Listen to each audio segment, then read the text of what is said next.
Greetings and welcome to LA Quill. Today we're diving into chapter 23 of Arianna's tale.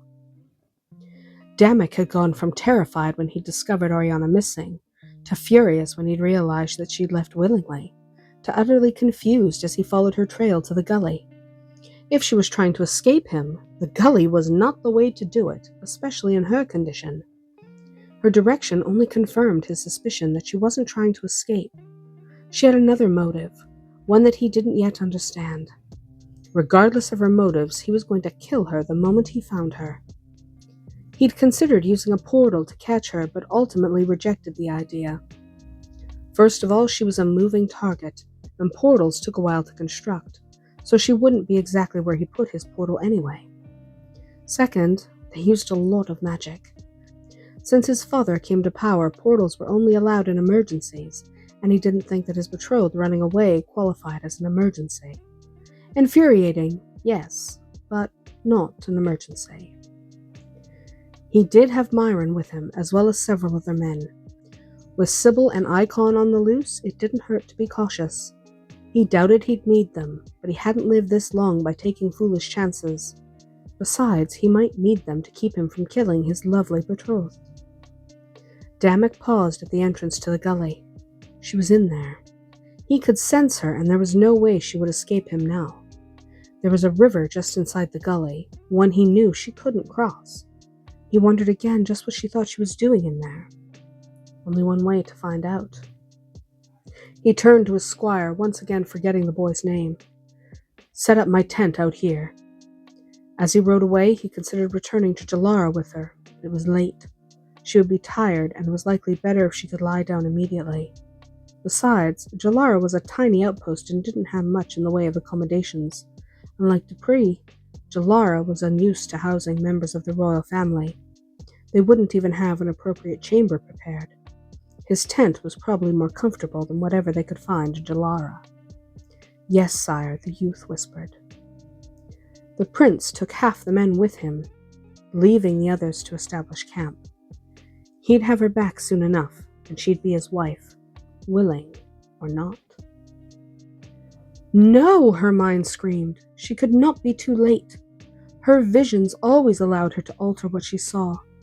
That's the way it worked. She forced Jasmine into a flat-out run, following the river downstream. She could see two blonde heads bobbing, and she was determined to get to them before the river claimed their lives. Ahead of her, Arianna saw what looked like a petrified tree, one that was probably centuries old. It extended partway across the river. Yes, she thought, I can use that. She was convinced that the lady herself had placed that tree there for her. She got to the log before either Darian or Tarius had passed it. Disregarding her own safety, she climbed along the log, praying it would hold her weight and the additional weight of the two men. Otherwise, they were all going to be dead within the next few moments. Leaning down into the river, she managed to grab Darian by his tunic. Tarius was still upriver a bit. Her arms strained to hold her brother. She could tell he was unconscious and had probably hit his head. That thought was confirmed when she saw blood seeping from behind his ear. She didn't know how she was going to get him up on the log. The waves were pounding her delicate body, soaking her through and weakening her grip on her brother. Even when she pulled with all her strength, she couldn't lift him more than an inch out of the water. It was all she could do to keep him from being sucked beneath the waves. Tarius drifted close, and she could see that his forehead was bleeding as she reached for him. Just like Darian, he had been knocked unconscious. Arianna quickly realized that getting him onto the log wasn't her immediate problem. She was slowly but surely slipping from the tree. If she let go, she'd lose her brother and her friend. But if she didn't, both they and her baby would die. It was an impossible choice. She was frozen with fear and indecision. Strong arms grabbed her, keeping her safe on the log. Two men hanging desperately onto the tree waded into the water, relieving her of her burdens. Gratefully releasing her death grip on Tarius and her brother, she sank into Damuk's arms, knowing who it was without needing to look. He carefully helped her off the log.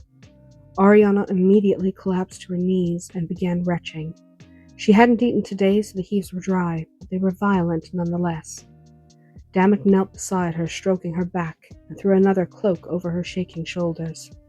"Come," he said gently, suppressing his anger for the moment. "You cannot stay here. You will freeze." He lifted her into his arms and headed back towards Spyro. Arianna allowed him to lift her onto the stallion and mount behind her. My brother," she stammered, shaking from the cold as well as from shock. Her wet clothing wasn't helping.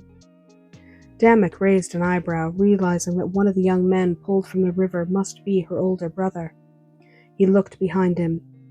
His men, ever efficient, were already making preparations to bring the water-soaked pair to camp. "My men have them." He felt her struggle to get away and tightened his grip. She was too weak to put up more than a token resistance. "They'll be fine. Be still." He guided Spyro toward the entrance of the gully, moving slowly as it became obvious that she was in pain. She shook her head. "No. I have to help them." She tried once more to get off the horse, but she was weak and trembling. "You have to get warm first," he said decisively. She was his first concern. He was not going to lose her because she was too stubborn to look after herself. Arianna was just too tired to argue anymore. She closed her eyes and leaned back against him. Her shivering increased. Damuk didn't know whether to be angry or worried. Her skin was cold and her lips were just a little blue. At least she was conscious, though. That was more than could be said for the two blonde men being tended to by his soldiers.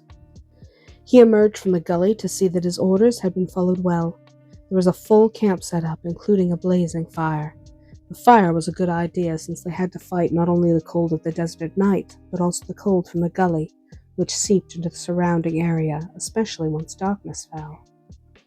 His campaign tent was fully assembled now, a testament to his squire's competence. He had almost left the tent behind, but had ultimately decided to bring it with him, and was now glad he had. He hadn't liked the thought of Arianna spending her nights on hard ground. The wagon had slowed them down, but not by much, and was well worth it in the end.